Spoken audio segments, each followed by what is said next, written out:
Ladies and gentlemen, welcome to another episode of the Efficiency Equation podcast. I'm welcoming our usual co-hosts, Eugene and Konstantin Paradisov. How you doing, guys? Good. Thank you. Doing well. Doing great. Awesome. Okay, so again, the topic, as always, is bulk liquid manufacturing.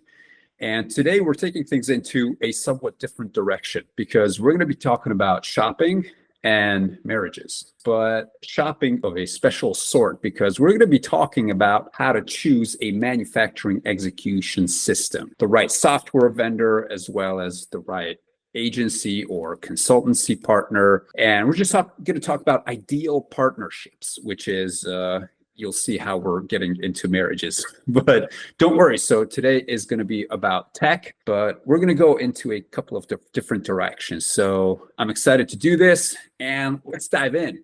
So first, gentlemen, in your experience, when you're talking to buyers, do they have a good idea of the selection process, like the scope of the task of actually choosing and then implementing a manufacturing execution system? No, it goes even beyond manufacturing execution systems. So just in general, whenever people need something and they don't know where to get it, you can think of what are their options? Where do they go? They might have some personal acquaintances, somebody that they know. They might hire a consultancy to advise them on who to look at, or they might just go on internet and browse and look for different vendors. And what they will then pay attention to is maybe a product fit, but also their accomplishments, their resume. And what we are saying is that none of those three options are sufficient by themselves. What we would recommend for people to look into is the chemistry between the people. And more so, it's about whether that vendor is willing to study your business in such a way that they would keep learning about your business in perpetuity to be able to provide more and more value over the long term. And that's the true vendor selection that gives you the ultimate benefit. So the vendor would be positioning themselves for the long term. They wouldn't be focused on making the quick gain by selling you something. But it is the client that is doing the vendor selection that needs to think about that and make that a priority. Because when you have that, then you have this long-term partnership where the vendor is always a phone call away and able to help you out. And for them to be valuable, they need to know what's going on in your business. That's the main idea that I wanted to put out there, that it's the long-term focus of the vendor. And to be able to find out if they have that or not, you need to talk to them. It's not enough to just have some consultancy give you the recommendations because you don't know, and it's not enough just for some of your friends to say, oh, use that guy. You need to talk and you need to find out whether they are focused on the short term or whether they have this long-term focus where they really want to study your business. A lot of buyers use system integrators who will help them narrow down the options and then help them with implementation and everything. So far, you've talked about as if the client were doing the buying and integration on their own with the vendor without a system integrator. And my question now is, what happens when there is a third party, such as a consultant or a system integrator? Like how does that play into things? The same exact way. I'm thinking of an example where the client says, I need X in terms of features. Do you know somebody? And then their existing partner might say, oh yeah, I know Joe, and then Joe comes along and they can talk to you about what they can do for you. Now, what I'm talking about is most often you will get that. Whoever you ask, if they know somebody, you will get that reference and then you'll talk to that person. That's the easy part. The magic is in the client's understanding of what they're looking for, that it's not just the ability to solve that problem right then and there, but it's the long-term focus. So if I were in the client's seat, I would actually ask the vendor about different things that they do, about their process. How do they approach solving their problems? And there would be giveaways for me that tell me in their response how they do it, if they have the long-term focus or if they don't. The initial part of your question, like how do system integrators or existing consultants within existing relationships play into this? Same exact way. They can make the referral, but after the referral, when you start having that conversation, the client needs to be able to understand from talking to a vendor if this vendor is focused on just giving the answers that are necessary for this particular problem to be solved, or if that vendor shows a keen interest in learning more about how your business works so that they can then be more valuable over the long term. So you can pick up on the enthusiasm of the vendor to learn about what you're doing versus the vendor just coming in and trying to lecture you or just saying, well, this is what we do, take it or leave it. There are different kinds of people, but you can pick that up from talking to them. Just like Konstantin said, the vendor could be the actual vendor or the integrator. It doesn't really matter which one it is. With the integrators, you may actually run into even more peril if they are sort of a fly-by-night type of business where we're interested only in getting in, putting something in really quickly and getting out, making the dollars, and then you'll never hear from us again.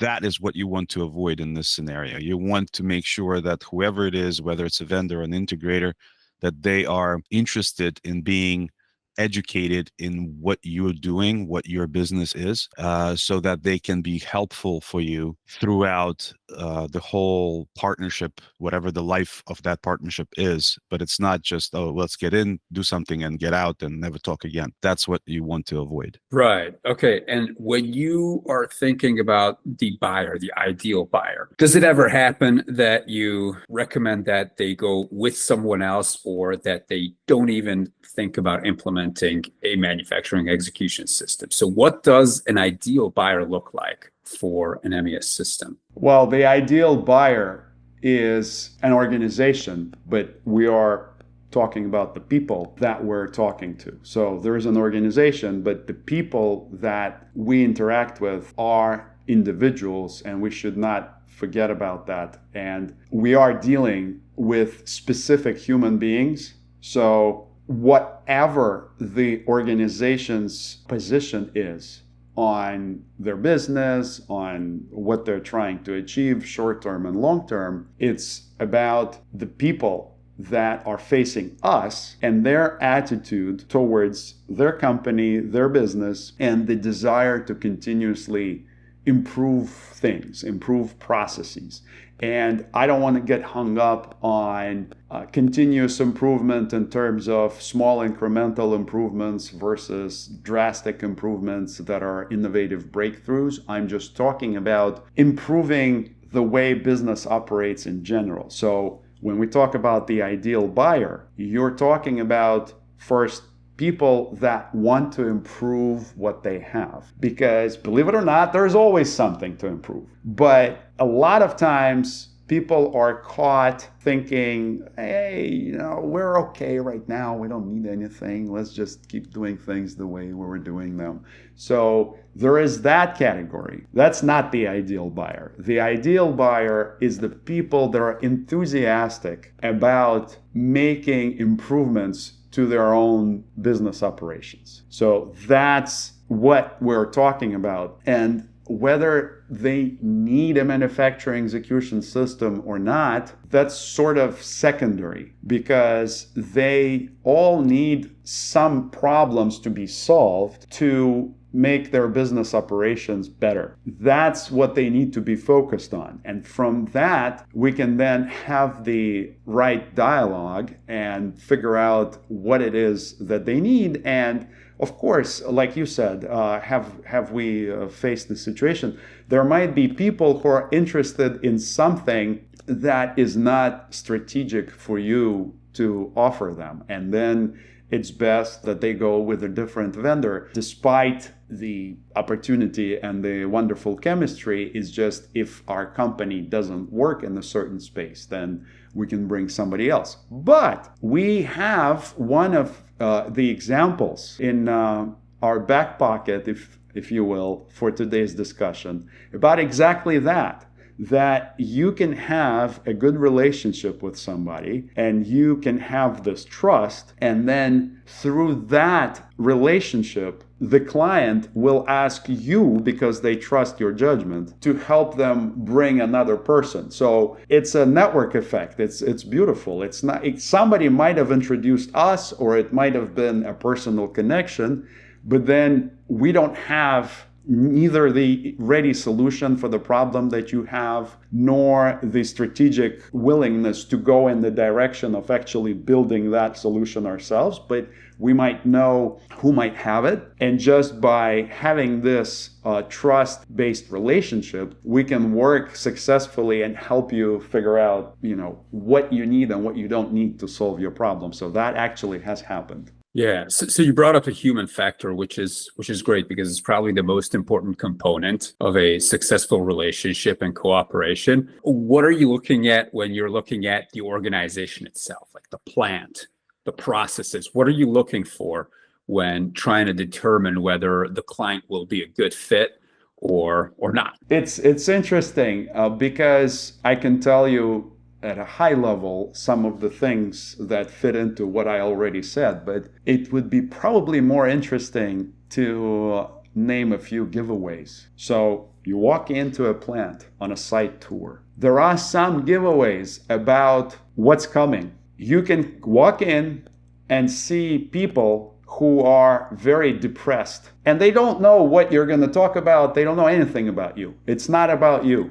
They just look very depressed. What does that tell you? It tells you that they're depressed with how they're being treated at that workplace. So that's one, right? There's another place you walk into and people are more upbeat and they welcome you and they want to learn about you and what it is that you have to offer. So you can sense the enthusiasm there because those people are interested and they might be more optimistic about making things better. Those are the little giveaways. You just walk in and you look at their culture and you focus on the lowest level people that you can get access to. So I'm not talking about looking at how excited the managers are. That comes later. I'm talking about if you can see the people that actually do the work on the shop floor. Look at them.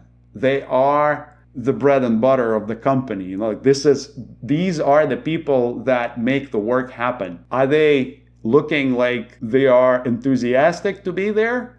They happy to be there? Or are they very depressed? So that's what I'm talking about. And then from there, you can say, okay, so in places that we've seen where people welcome you and want to talk to you and want to find out about you, it just so happens that those same people are more optimistic about their work and about how to improve it all the time. The operators and anybody involved in day-to-day operations, when they are treated well by their employer, they're also more receptive to ideas for improvement. So that's something I would look for.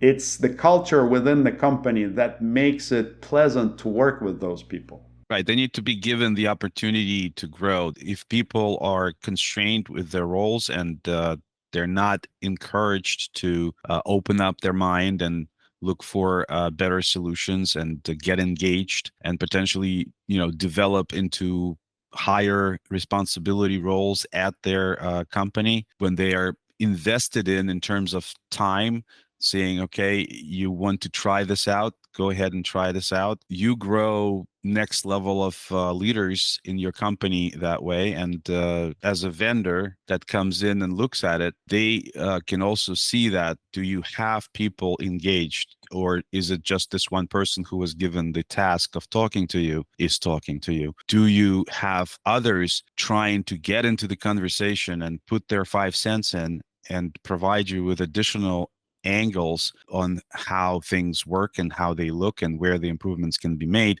That participation is very valuable. And if you have that, if you see that the attempts of that happening, then definitely this would be a good thing on the list of if you're analyzing a customer or client, it would be definitely a plus, saying that okay, we have participation of people. They do want to make improvements, and they are not afraid to speak up. They are allowed the latitude of actually providing their thoughts to the process to make it better. That is definitely much easier to work with, other than when you have somebody who's just, okay, this is the person you talk to, and that's the only person you talk to, and nobody else. And that becomes much more constrained and harder to work with environment. And what's interesting about this, we started the conversation by saying how you can browse for different companies on Google and you can look at their resume.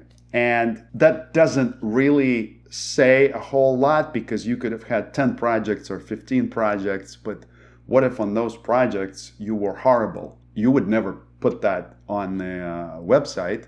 So the person looking for that doesn't know this. And we were saying in the beginning that you want to select vendors as a plant manager. You want to select vendors based on how it feels to talk to them, in that they have to be bringing the right chemistry, but also be enthusiastic and interested in you, right?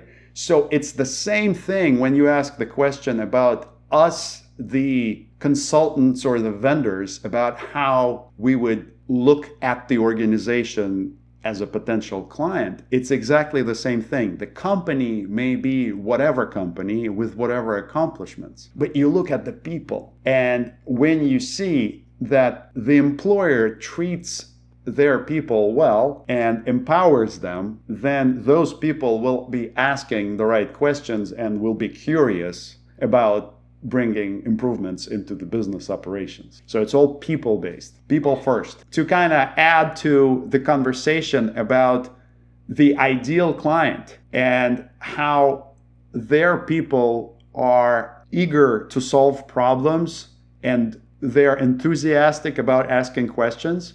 One of the examples that comes to mind is we've seen a gentleman who started relationship with us as a shift supervisor, as a shift leader. And we noticed that in conversations on different projects, he was always showing interest in doing things right. This is aside from any technology solutions again. This is just him talking to the other members of the group, to the other shift supervisors, and just finding the way that is best to handle certain things at their facility across all of those groups. And so he showed that enthusiasm. And what we've observed is that through the years, that organization continued to empower that individual, and they actually sent him to different sites to see how things are done and to share with the other sites what the best practices are. And then now we can see that that person is learning the different aspects of the jobs on site. And between us, we're pretty sure that that development of people is getting him ready to one day become the homegrown plant manager, because you can say that that person actually has done this, done that, done this. And so we value that in the organizations that become our clients, because when they empower their own employees, they are easier to work with, because those empowered employees, they ask the right questions. When the employees are not empowered, it's harder for the strategic partner, such as an integrator or a vendor, to even find out anything, what needs to be done, because then the access to information is impeded. But when employers are good, they're treating their employees well, with respect, and give them some autonomy to solve problems, that is great for everybody. And we love that when we see it. Yeah, that's why we initially said that we're going to be talking about shopping and marriages and how the two relate, because this is, of course, it's about technology doing its job. But at the end of the day, you're signing up for multiple years of relationship between people. So That's key. Yeah, you were going to say something, Eugene. Like what we mentioned before, that in some cases from our history, we had mostly good relationships with our clients. And we want to say that we tried to abide by what we preached just now as much as we could. And we have examples of really positive, supportive examples of what we're saying, in the fact that we never came in to our clients with the main goal of selling something right away. And we were always honest about this, and would say, you know what, let us study your business to make sure that whatever recommendations we come up with would be the most valuable to you. It might happen so that whatever the recommendations are not for you to buy our product immediately. We had that happen many times where we come in and say, okay, maybe you are at a stage where the most benefit to you would be to do this, whatever that is. Could be another completely different solution that you are looking for right now. Yeah, can you go into that, Eugene? So what's a situation like that? So we come in because we had, let's say, previous trust between certain people, and then we say, okay, we need you to come in and do your thing here. And we say, hold on a second, we will come in and we will analyze what's going on. But before we say that, yeah, we're going to do that thing that you just asked us to do, that install our system or whatever the case might be, let us first assess what the situation really is, where you are currently in your processes, in your technology levels, just so that we understand that whatever we are putting on you right now is really the most beneficial thing for you at this moment. And usually, if you have good relationship with that client, right, they will let you do that.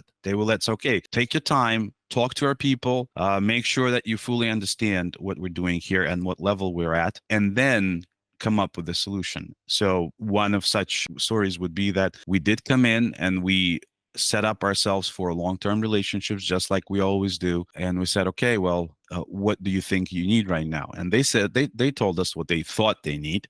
But after analyzing everything, after going through everybody and talking to different people in different departments everywhere around the company that we thought we could get access to, we came up with this proposal that had nothing to do yet with the solution that we had with the MES system, because we said that, look, before you get to MES, there are a few other things that you need to take care of. For example, warehouse management system would be a good step, before you go to MES. Based on our analysis and the trust that we had, that actually made sense for them as well when they looked at everything that we put forward and said, yeah, okay, that makes sense. Let's do that. And we were able to help them with the vendor selection for that other system and make sure that they also follow a similar approach, so that the vendor that we choose would also be more invested in long-term partnership, that they would be there for them, that they would study the business, and we would help them do that, just so that we're all on the same page. So whenever the vendor was coming in to do their work with the client, we would try to be there as well, so that we could facilitate that, just to make sure that that other vendor is also on the level, so that our recommendation is not something that they will see, well, who's this? We like you, but we don't like them. So we want to make sure that whoever we brought in was in alignment of how we work, the whole long-term partnership. And that led to improvements, that led to a satisfied customer, and eventually we got to the point where our solution was also needed, and at the point where it could really provide more value, we went with that recommendation, and that happened as well. So it's an iterative approach. It's a step-by-step. You don't really want to come in and just put everything in and hope that it's going to work out. It has to be well thought out, analyzed. And if you have the trust of your client that you are doing everything in their interest first, make sure that they get the best value out of your recommendations, then they succeed and you succeed. I just wanted to give you an additional example with a little more specifics. And I want to point people to why this is so important, that the approach is different. At least our approach is different. We go into examining the issue of whatever it is, the pain point that we've been called in for. And most of the time, we try to map out the current state of the processes or the process at hand, whatever is hurting that group of people or that person. As we look at what they're doing today, we try to get this process understanding. Then we have the conversation about where they want to go to for the future state. What's their vision? Like, what's bothering them? What do they want to improve? And sometimes just through that lean manufacturing toolkit, like we map the current process, where we want to go, and we start talking about what's out there, to what are the opportunities. Just through that, we're able to make recommendations verbally without installing any systems. That's the nature of the beast. That I can give you an example. We were at a facility talking about how people are not able to see movements of containers on site with enough granularity,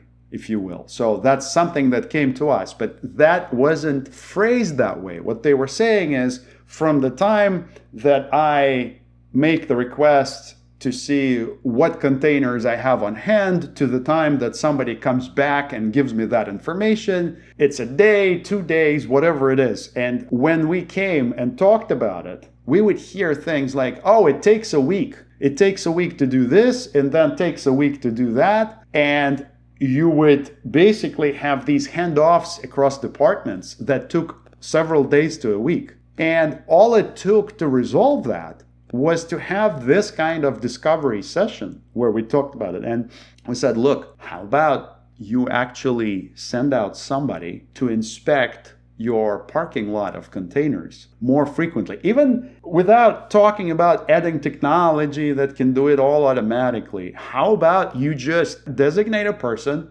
that's going to go out there and look at it once a day or twice a day instead of once a week. And from there, all of this stuff you're talking about in your future state is going to get much better. So that's like something you can do immediately without investing any dollars into any software solutions. And they did that, so that is an example of something you can just spot from having this analysis of the situation. That's why we always encourage having these conversations about, okay, you guys are focused on this. Let's talk about what's happening in there right now. Let's map out the existing process. And then we want to map out where you want to go to. And just through that conversation, some of the problem can be solved. The software solutions, the technology comes secondary to that. Okay, I have a follow-up question to that. So you said you start by looking at the process. Now, Yes. How wide is your scope? Because at a bulk liquid manufacturing plant, a million things could be going wrong and probably Yes. are. And so how wide is your initial scope? It's very good that you ask that. It's actually not that difficult. But then again, we have the background in process improvement. So what you start with is voice of the customer. So it's basically a concept of where you ask the people that are involved to list their pain points. And then you drill into those pain points. And then the scope that you're asking about, it's got to be tangential to those pain points. But you always want to talk about the beginning and the end of the process with regard to their ability to control that. So I can tell you, for example, when we talk about these containers I just mentioned, we can talk about their specific problems first, and it's very, very narrow scope. But then as we talk about mapping out the process, we say, okay, well, what's the first step in this process where it's now your business, now your operation, your problem? And they're saying, well, we have this ordering of containers, and then from ordering they're being shipped, and we don't really control much about how they're shipped. So yeah, if you're talking about ordering them, you can talk to this department, but then really what we care about in granular detail is what happens to it once it arrives on site. So you always latch on to the pain point and then go and ask them, where does it all begin? At least in a way that you can control what's happening. And right. So you start from the symptom, and then you work your way back to the core problem or to the root of the problem. And then the same way you work from the pain point forward to wherever this ends, whether this ends in a product being shipped off to the customer. So they did everything, they packaged, they sent it off, or in the case of the containers, if it's more of a problem around handling the containers as opposed to products that they sell, then the scope would be ending with that container being cleaned up and sent back to the container yard at the port or wherever. But you can find out the beginning and the end from the pain points. And the pain points have to be relevant, of course. It's not like you're listening about these shipping problems and somebody comes in and says, well, my mouse doesn't work, right? So some of the stuff you kind of put aside, right? But you try to listen as much as possible. So voice of the customer is like the most important tool. So we listen to what the problems are. And then as you start to drill in, you're going backwards to the beginning or you're going forward to the end of the process. You again ask probing questions and you listen, and listen. And then you have this understanding of what is their current state. And just by talking about that and seeing opportunities in that, just because, we've been to one plant, we've been to another plant, and we've seen how some of the companies perform similar tasks, just by seeing this, we're able to pinpoint some of the gaps. And then somebody might say, well, we'll address this gap a little bit later. This gap is a huge pain point for us now. So it's always a discussion about where they see the greatest challenge, what's their biggest problem. And that's where you focus on to deliver value. And value doesn't mean that I'm going to come in and install a bunch of software. Value means the customer's problem is getting addressed. They know what to do about it. If it's not solved immediately, they know how to solve it tomorrow. So that's what I wanted to point out with these examples. In addition to that, I would add that it's not necessarily just going from the middle out to the beginning and to the end. It's also going sideways like a web, because there are a lot of cross-departmental issues that may come up. And the more visibility you have into those other parallel processes that may have some connection points with what you're looking at right now, such as the containers, as Konstantin mentioned, or you can find additional issues that may be either solved or may arise from whatever it is that you think you need to do to improve the process you're looking at. So your improvement should not be narrow focused just on that process, whether you went all the way to the beginning or to the end of it, but also on parallel processes that may not look like they are relevant at all at some point, but they are. And finding those connection points to make sure that those other processes do not suffer and that everything works good together in the synergy, that's also very important. Such as with containers, you would think when you just talk about it, you would think it's just mostly logistics of moving things around, right? But it's not. The production is also involved. The planning is involved. The financial side of it is involved. When you look at it as a whole, there are many parallel processes that do get touched, and you need to make sure that everything keeps working as a clock mechanism, instead of just saying, let's just fix this one thing, and then you get to fixing it and you realize that all other things that have some connection points now don't work well anymore. So it has to be a holistic picture. And the only way to do that is to have the latitude of being able to talk to all the people that might have anything to do with the process, and the client trusting you to do so. It's not just, oh, you just talk to this particular person because that person is the project manager on the project that you're involved in right now, and that's it. That's where things get missed. When they allow you to talk to actual expert people at the client in different departments that you can think that may have anything to do with what you're doing, with the problem you're addressing, that gives you much better solution and much shorter time to value overall. I wanted to piggyback off what Eugene just said and focus on the cross-departmental challenges and help from a perspective of the client now. This is the beauty of this partnership that we're talking about. It's not only a perspective of a vendor or only a perspective of the client. What Eugene just said applies, but now think from a perspective of the client. What the plant managers who are thinking about this should be considering is whether the vendor that they're inviting to do whatever work for them is going to be able to do cross-departmental work and lead it, as opposed to you having to hold their hand and conduct every meeting where you have to pry information from your departmental heads or leads or subject matter experts and feed that to the vendor. So there's a big difference. When you invite somebody who is proactive and eager to learn your business, they can actually go and save you the time and headache of managing cross-functional projects. And most of you would agree that cross-functional projects are usually a pain. They are, because it's much more frequent that it's hard to get everybody to share just the right information in the right room and get all excited. So as a plant manager, you definitely get shorter time to value if you find a partner that's good at getting this breadth of information from all the different departments, all the different stakeholders, so that you don't have to have that. One thing is coming to mind, that whenever you as an organization, you complete a great project like this that necessitates cross-departmental cooperation, like you grow as an organization, because nobody has it figured out completely initially. Like there are going to be bumps along the road and challenges, but going through a project like this with the right partner who can actually facilitate communication and change management, like it's just going to make you into a better team that's able to tackle even more complex challenges down the road. Absolutely.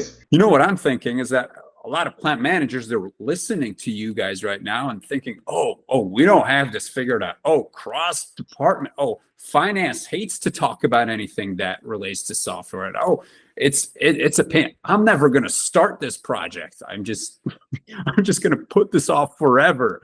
So what do you have to recommend or so what do you tell these people? Just like I was saying, if you find strategic partners who are willing to take that on, it benefits both sides. So it benefits the client in that such a partner actually brings those departments together, not just for the duration of discovery for this project, but if the project actually succeeds, now these departments are going to know more about how they operate, how the other departments operate, and it's going to be a more tighter knit organization. But also for the vendor, the benefit of doing this is such that on the subsequent project, that vendor presents a lot more value. So the value grows over time because such partners actually learn your business in all the different directions. So the next time you come with a different challenge, they already know what's going on. Of course, that said, the caveat is they have to stay in the know, right? And they have to refresh their knowledge as the client's business evolves. That's given. But the beauty of this kind of mindset is that it benefits both sides, because the next thing that they're going to come and ask, they're going to say, well, we have this production planners involved, we have the production operators involved, we have the quality control lab involved, and we have the customer service involved. And by then, the partner, the vendor, already knows, oh yeah, in that department, I know who the most enthusiastic person about change is. In quality, yeah, I just need to ask that person, and they will shed a lot of light on the issue. And you can solve those problems much faster when you have strategic partners like that.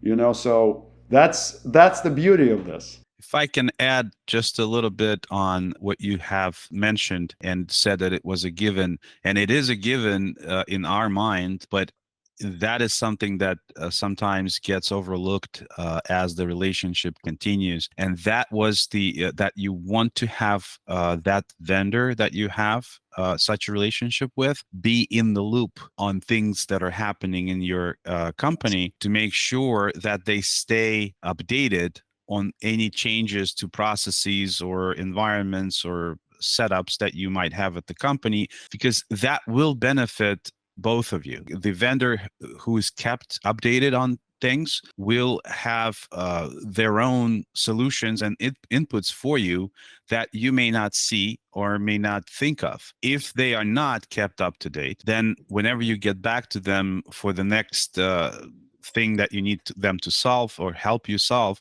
they may not have the best picture in their mind of what it is that you're doing at your company. The longer such a disconnect continues, the harder it will be, or the longer it will take to bring them up to speed to say, yeah, oh, but we changed this process and we changed that process and we now do this instead of that. Now the vendor that you've been dealing with has to kind of get up to speed as to, okay, we thought you did this because we've worked with you for that many months or years, and now there's been a gap, and now we don't know what you're doing exactly anymore, and you have changed things and you haven't kept us up to date. So not to say that it's the end of the world, but it's to say that it will now increase the time again for a good solution to be provided, because now we have to learn what it is that has changed and how it impacts all the other departments that are working in this cross-departmental functions. And it's very important that up-to-date information is shared across such vendors that you have long-term partnerships with, so that they are able to provide the best value in the shortest time. Excellent. Finally, I have a challenge for you guys. So using everything that you have just taught us, can you walk me through, if I'm a plant manager and we're doing stuff in Excel, we're doing a lot of things in notebooks and on Post-it notes, and I'm really considering upgrading technology into a unified integrated system, call it an MES. How do I go about this? I obviously can go to Google and look for such a system, and then I'll be overwhelmed with all the different choices, and some of them will be, I don't know, $20 a month per seat. Others I will not even know the pricing of, but will assume that it's going to cost hundreds of thousands or $1 million per year. Where do I even start as a plant manager? It's a journey.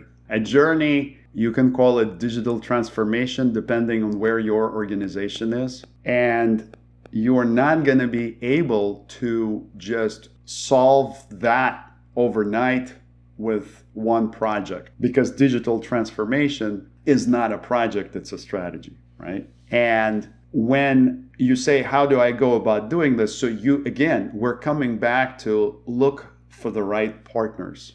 This is where my analogy to marriage comes back to my mind that you mentioned before. So you can pick a partner that is just going to solve that one problem for you, and immediately you're going to realize that you have a bunch of other problems left unsolved. And so it's on you to decide how you want to address that. Are you going to be reaching out for a new partner all the time or not? If you're looking for a long-term partner that can give you more and more value over the course of your relationship, then that is what I would focus on first. Finding the right partner, because that partner, if they're doing it for the long term, they will also save you from investing into things that you don't need or don't need yet, because you're not mature enough to use those and get the benefit out of them. Long-term focus in the partnership saves you the headache and prevents you from making bad decisions and bad investments. Just to give people an idea of this marriage analogy a little better, I have this personal anecdote where I was in a mentorship session with Walker Reynolds recently. And apart from the technology, we got to talk about this particular topic. He asked me if I thought I was a good husband. And then, how do you know you're a good husband? And this got me thinking that I may think whatever I want about me being as a husband, right? But it's really about the feedback from my wife that tells me if I am or I'm not a good husband. And I'm not sitting down with her every week or every day to ask her that question directly. So how do I know? I know from daily interactions with my wife, right? And that translates back to this relationship between the vendor and the client, or the integrator and the client, where you will know if that client is coming back to you continuously for different kinds of help with different issues. And if you're in the right position, if you are being the good vendor, kind of like being the good husband, where you learn about the needs of that client, you anticipate the needs, and when the questions come in, you already have this breadth of knowledge about everything they care about, what their priorities are, and you provide value quickly. That's where I see this similarity. So to go back to the question of what do they need to do to kind of get that overall problem solved for their business, is they need to focus on the partnership first. Who are they going to do it with? Are they going to do it with somebody that's just going to come in, install something, leave, and you're not going to ever hear from them? Or somebody that might stay around, but you're going to have to hold their hand? And again, going back to marriages, there are marriages like this where one spouse holds the hand so that the marriage kind of functions in somewhat semi-functional way, right? But then there are healthy marriages where both partners add to the relationship. And what the vendors and integrators can do is provide value with each additional request, with each additional project, more value because they know the organization, because they know the business, such that that perfect client keeps coming back for more. That's how they'll know. Awesome. Well, we started the show with marriage. We ended the show with the marriage analogy. And so with that, I want to thank you guys again for doing this show. Really excited for the next one. And to the audience, I really hope that you got a lot out of this. This was a dense and deep episode. And so stick around for some more. Bye-bye. Bye-bye. Thank you. Thank you.